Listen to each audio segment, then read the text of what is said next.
যারা বলছিলে যে বিজেপি ক্ষমতায় আসলে বাংলা ভাষাটাই আমাদের নাকি আর থাকবে না, তো আজকের ভিডিওটা শুধুমাত্র কিন্তু তাদের জন্য।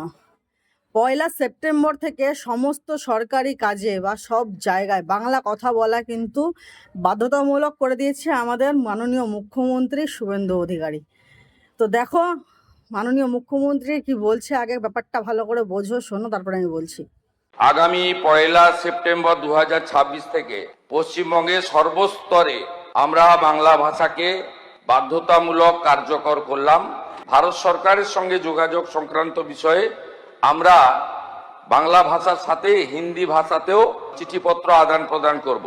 এই রাজ্যে সামগ্রিকভাবে সমস্ত সরকারি ক্ষেত্রে 1/9/2026 থেকে বাংলা ভাষাকে, আমাদের মাতৃভাষাকে আমরা এখানে কার্যকর করার সিদ্ধান্ত গ্রহণ করে মাননীয় কেন্দ্রীয় স্বরাষ্ট্র সমবায় মন্ত্রীর যে উপদেশ তাকে আমরা গ্রহণ করার সিদ্ধান্ত পশ্চিমবঙ্গ সরকারের পক্ষ থেকে ঘোষণা করলাম।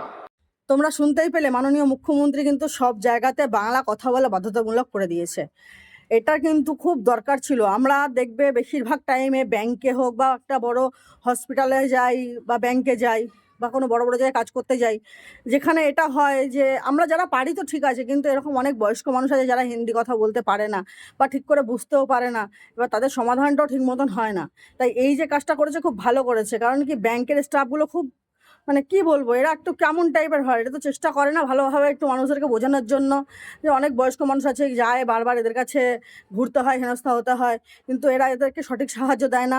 এইবারে দেখ মজাটা কেমন লাগে, এইবারে ঠেলায় পড়লে নেলার জল খেতে হবে আর বাংলা কথা তোদেরকে বলতেও হবে। তাই ভিডিওটা যদি আপনাদের কাজে লেগে থাকে তাহলে অবশ্যই বেশি বেশি করে শেয়ার করে সবাইকে জানার সুযোগ করে দিন যে এইবারে কিন্তু পশ্চিমবাংলায় সর্বক্ষেত্রে বাংলা ভাষা জরুরি। আমাদের মাতৃভাষাকে এরকম প্রাধান্য দেওয়ার জন্য মাননীয় মুখ্যমন্ত্রীকে অনেক অনেক ধন্যবাদ। আমরা সারা জীবন আপনার কাছে কৃতজ্ঞ থাকবো। আর এরকম ধরনের নতুন নতুন খবর পাওয়ার জন্য অবশ্যই আমাকে ফলো করে আমার পাশে থেকো।